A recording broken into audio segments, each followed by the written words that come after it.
Everyone, welcome to our pre-match press conference to preview our game against Luton Town. We'll start off with Alan from Sky Sports. Sean, good afternoon. Not many dull moments at this football club, but the last 7 days has been very memorable for Evertonians. How were you feeling at the end of it all? Very pleased, obviously, relieved in a different kind of way after a lot of work done through a lot of challenges this season. So thankful to the staff and the players for all their efforts, and of course the fans playing their part as well. So yeah, a very, very big week in not just the results but the feel of the situation and how quickly it changes from a real heavy negative to a real heavy positive, and I think that's very pleasing for all concerned. Shows a lot character. I assume you're referring to the heavy Chelsea defeat, but to bounce back like that in the manner you did was something special. Yeah, I mean, a lot of work, as I said, done by all. Myself and the staff had to look at things as well and speak with the players, and then twist and turn things ourselves, including what is now the infamous decision to change a tracksuit, or a suit to a tracksuit, I should say. But no, we looked at ways that we were operating, so I'm really pleased and proud of the staff because it's not easy. We believe in what we do anyway, and we had to dismantle some things and change some things and look at the planning and how we go about it.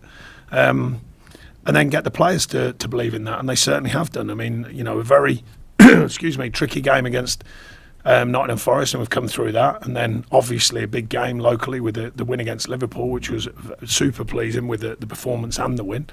And then a softer performance, but a very important one against Brentford to see ourselves right. So very pleased on many different levels, and that's just really the surface of it. There's a lot more to it than that.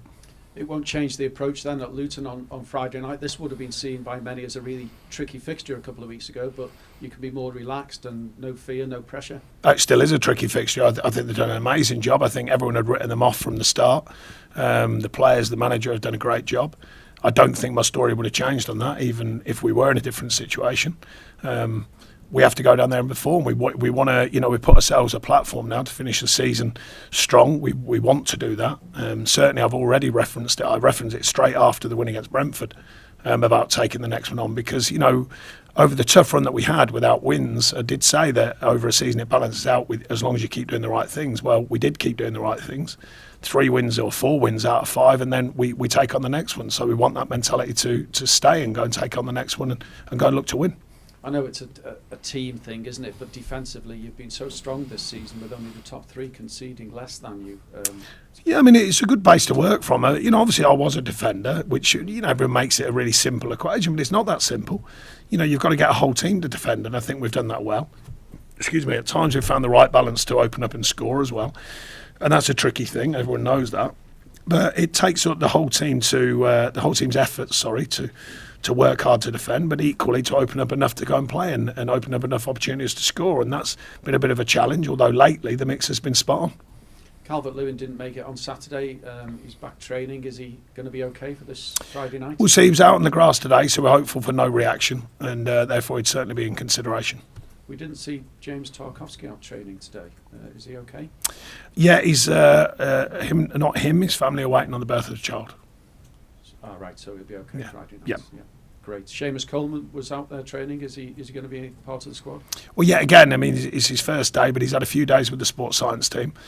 So we'll see how he fares tomorrow and see that there's no reaction. And Beto is back after his he's clear, yeah, he's clear and trained today. Okay, it was all about the football until yesterday. Your plans for next season could be dependent on the takeover, maybe not. I thought you were going to say my music career then, but anyway, we'll park that. Talk about your music career. Is it impacting upon you, this takeover? No, we're still waiting on more news. I spoke very openly about the simplicity of it. I met with them, the group once, and that hasn't changed, and we're just waiting on more news. Thanks, Al. We'll go to Al. Thank you. I guess I'll be the person who talks about the music career. You spent most of the week outside of, obviously, the 3 important wins on the pitch, talking, like say, about tracksuits, Green Day, and now a music video. Has this been one of your more surreal weeks in football? It certainly has. Some of it by design, the performances and the wins, I would hope. The rest of it is certainly surreal. The Green Day thing came out of an answer to a question via Stuart Pearce's Truth, and then when that went on to me, and I told the story, and Green Day picked up on that, which is amazing. They are fantastic, make no mistake, along with many others I've seen. And then the music video was basically the lads I met at a Rick Astley concert, who's great, and saw them, and they just said, look, would you fancy it? I said, yeah, it's been a music video. How would you not fancy that when you're a music fan? They sort of gave me a rough feeling, not too much, just said, could you wear a suit? Could you turn up? I went, yeah, cool, thinking not quite sure how this is going to go, but great, really good group of lads and really good performance as well. I've seen them I think they referenced, actually, I saw them at the Isle of Wight Festival a number of years ago, pre-pandemic, and they were excellent, and they referenced the fact I did another interview about music and said how good they were. Sabian were there, who were brilliant anyway, but I thought they were excellent, and they referenced it, said, would you come and do this video? I said, yeah, sure. So yeah, really pleased. The tracksuit caused a bit of a stir, you said, in the dressing room and with your daughter as well. How's this gone down? Yeah, well, I mean, it's more the players who work with me, you know, at previous club, they've seen me never wear a tracksuit, well, you know, as in for a game. No, there was a bigger picture to it and a much deeper scenario. We looked at how we were coaching, the coaching styles, the way we were coaching, the planning and all the rest of it. And that was just a small thing. We thought, well, you know, I want change from us, and therefore that'll be a change from me. My daughter's getting me head around it. She's still a bit. My mum wasn't too happy. She's like, "Feet in a suit, son." I said, "All right, mum. For now, it keeps winning. So unfortunately, tracksuit's going to stay for the moment." I think that, you know, shows the atmosphere at the club and between you and the players. And in your post-match after the win on Saturday, you listed quite a few of the players and also really nice things about them. Decore said last week that one of the things that has been really important to him and the other players is you quote showing them how much you love them. This seems like it's a squad you've really connected with. Look, I think the bigger picture of football is a big challenge, and you know the thing I reference, my own son's involved in football, and I say, look, I speak to you as I would my own son, so if it's good enough for my own son, then I think it's good enough for you guys. And I do care about their careers. You know, the reason why I was fortunate to get given a job at Watford by Eddie Boothroyd, and he always thought that I did care, and I do care. I care about their development. I care about them as people and their careers, and I've always maintained that. Of course, that you have to still mould that into a group that can win. I think I hope it's fair that they reference it, because I think deep down I ask a lot of them, and I put a big demand on them, myself and the staff. And, you know, I think beneath that and some of the hard yards that come across, even with my voice and what I have to say to them sometimes, I think they know that I do care, and I do care about them. So look, football's an amazing career, and of course nowadays at this level they do get rewarded. That's quite obvious, but it's still difficult. There's still a lot of pressure, a lot of stress, a lot of anxiety, and there's a lot of work that needs doing. And in there is a love and a connection that's important from the manager, the staff, and the players. Back on the pitch, and you mentioned it already, Luton have been tricky opponents this season, 2-1 defeats in both of the games. What have you taken from those games? Well, I don't think we performed as badly as the results, but the results are they're the facts.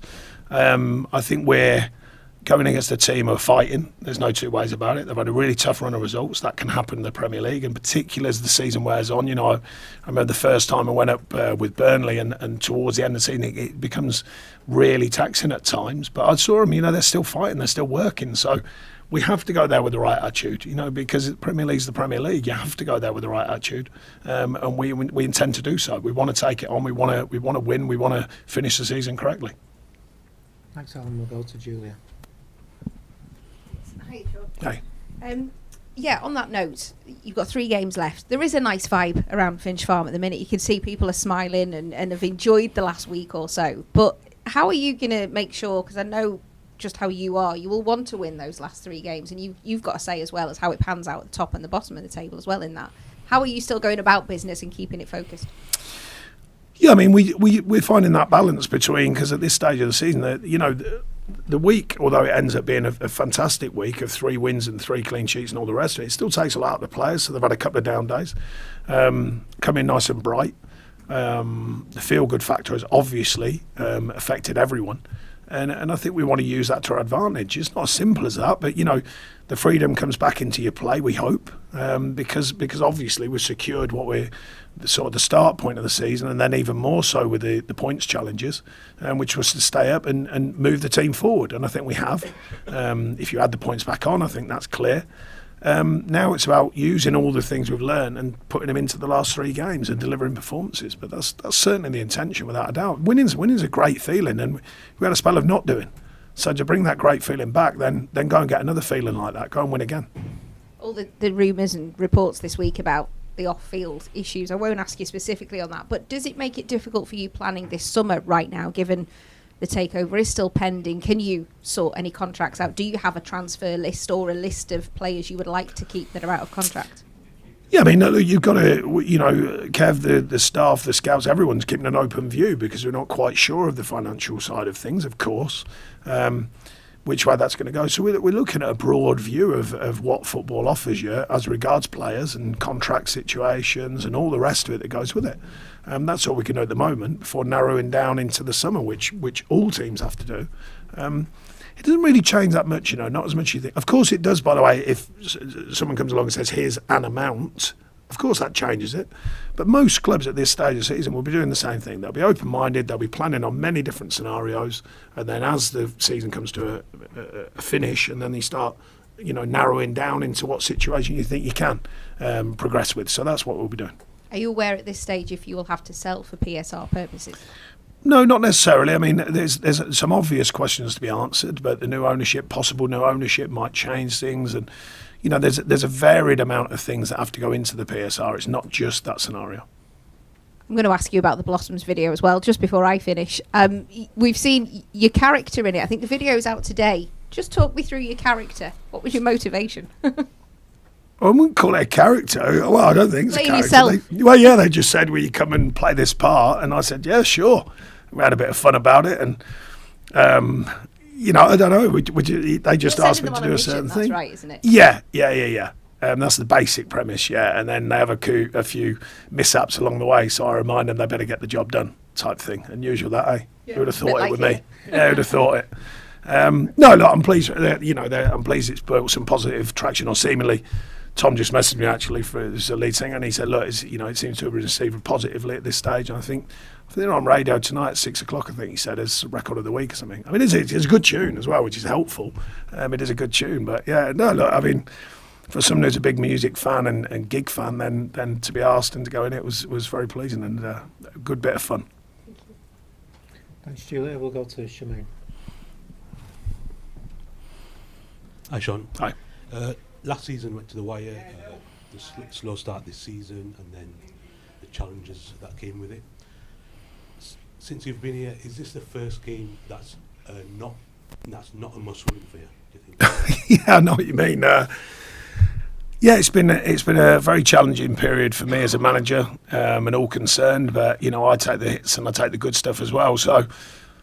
Yeah, I mean, it's nice to have a period of enjoyable, how can I describe it, enjoyable flexibility with what looks in front of you, which is, the obvious side of the results. They're not imperative, they're not must-wins, but they are very important to us as a group because I wanted to build a mentality that suggests every game is one, must-win that is, and I think it's paid us back in the end, and now we want to pay it back, to ourselves and to the supporters for the good work that's been done in the midst of all the challenges that have come our way. So, look, a really tough year or so that I've been here, but there's been a lot of work done by so many, and I'm pleased with that. How do you switch from that more challenging times to now more relaxed times? You can enjoy the 3 games. Yeah, I mean, I think it's more of a.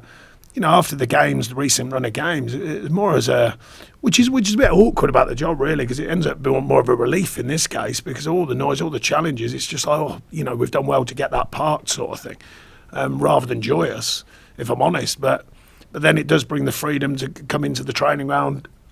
As you referenced, everyone's feeling better about life. The fans are feeling better about life. I certainly am about my professional life, of course, and. But you got to still use that to your advantage. So we want that feel-good factor to go into the performances. we've changed. Well, we're changing the story. It's not changed forever. We're changing the story. It feels more positive. I wanted that, and it's a good place to be. So, but to keep that story, you've got to go and win again, and that's just the challenge of football. Have you told the squad to go out and enjoy it on Friday? Well, we're trying it. I call it professional enjoyment. So I said to the players, win, lose or draw, you've got to find a way of professionally enjoying it. It can't be, we're not talking about when you're a kid and it's, kids in the playground running around enjoying it in that way. There has to be a professional enjoyment in what we do on the training pitch and what we do in performances. Even from some of the challenges, some of the real hard yards of what it is, tough runs and points taken away. You've got to find a fulfilment in what you do. And I think there's a lot of fulfilment in what we've achieved so far. Can we go and do it again? Can we go and replicate it? Can we go and win the last 3? No easy task, of course. But that's the challenge of football. How many can you win? And just on the uncertainty of the takeover, it keeps getting pushed back now. We're saying it's the end of this month. That could happen. Does it need to happen either way? Does it need finalising for some clarity? It's out of my hands, so I'm just waiting to see what the news brings. The powers that be here will be operating at that level. Thanks, Shemaine. Well, Sean, Lewis Dobbin plays on Monday night. Say that again, sorry. Lewis Dobbin plays Monday night. Is he all right to play, to be involved? Yeah, it's still early. He's had, I think, just around 6 weeks out, and he played about 65. No, I went over to the game, and he played about 65 minutes. So, but we'd like to try and get him involved sooner rather than later. Just before he got injured, he had a real chance of playing. We thought he was doing very well. So, but equally, we've got to be fair to him and his true fitness to deliver. If and when he plays, or if and when he gets on the pitch. In these last 3 games, do you maybe have a look at players like him and some of the younger ones, or sort of think of taking? I always have a look at a team that can win. It's simple as that. That's always in my thoughts, no matter what stage of the season, no matter what league, cup games, all the rest of it. Looking at a team that can win, and that won't change. We've got 3 important games for different reasons now. There's a reward for the fans, there's a reward for us and all the work done. So now we want to take them on. So I'll be putting a team out there that I believe can win. John Pickford still has an outside chance of winning the Golden Glove. What have you made of this season? How much credit does he deserve? Because he's been through the thick of it from 2 seasons ago to now. I'm sure. Yeah, he's delivered performances, especially important performances. He's had a couple of things go against him, which can happen as a keeper. He handles that side of it well, stays focused on the job in hand, and he's shown that with some key moments rather than just performances. Because I must say, there's a team working very hard in front of him, and I think he believes in that team and how they work. But when called upon, he's made some important saves and delivered performances. Does he deserve credit? Because I'm sure he could have, if he wanted to, he would have had suitors to get out while it's... I think he gets a bit of credit, doesn't he? I think he gets a bit of credit. I think he certainly does have Evertonians, that's for sure. In his loyalty to sticking around, because he probably could have left, if he wanted to. Yeah, but there's more to a career. I think he's genuinely happy. I think he seems to me, when I speak to him, his family life is settled. He's settled in as part of Everton, the fabric of Everton. That's an important factor. He's still England's number 1. So, he's in a healthy place for himself and for, I think, his life meets his professional life. And there's always a balance to that. That's an important factor. Players are settled in what their life is and with the club. That's a really good situation. And he certainly seems so to me. And just when you touched on the summer approach, and do you think that using the free agent market, seeing what players are out of contract, will be important given the financial situation? We'll see. Like I say, nothing's defined at the moment, but any club would be looking at the right end of the market if it costs less. That's just common sense. Thanks, Will. Any further questions in the open section? No? Okay, thanks. Thank you.